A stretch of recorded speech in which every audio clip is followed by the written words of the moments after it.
Have you ever seen the Coming of the White Man statue in Washington Park? Um, this part of the park where I'm standing is part of the original park, the original city park that was purchased by the city in 1871 from Amos King. And right before the Lewis and Clark Exposition in 1905, a whole bunch of statues were installed. This one is from 1904. It was donated by the heirs of David P. Thompson, the same guy who donated the elk to the city, and he had been a mayor of the city. But there's also the Sacagawea statue and the Lewis and Clark column. Those two came in after the Lewis and Clark Exposition, but they were all tied in at the same moment and installed in the same part of the park.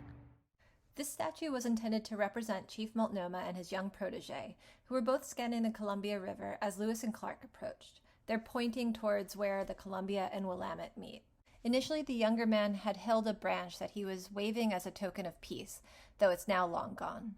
The scholar Jeffrey Euchre has noted that this statue is part of a larger genre of art that looks at these moments of first contact and tries to mark the moment where the so-called noble savage is about to vanish in the face of the coming of white men. When this statue was first revealed in 1904, before the exposition, it received high praise from the Oregonian, the Oregon Journal, and the Pacific Monthly. In short, it was celebrated.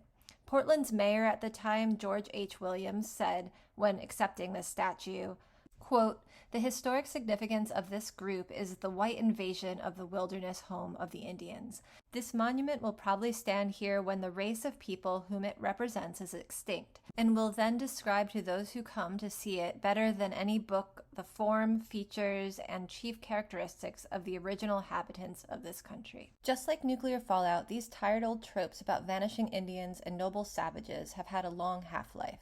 They are what deserve to be extinct. If you want to learn more about this statue, the Sacagawea statue, and how she was appropriated by white women fighting for suffrage, and the Lewis and Clark Fair, I'll share some articles in the caption.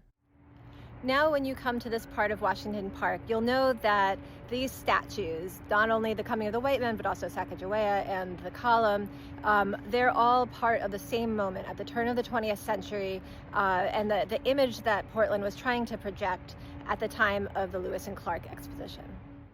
And if you're in Portland on February 26th, I'll be giving a free talk at Portland State. Sign up on my website to get more information, such as the location, which is still being set. I hope to see you there.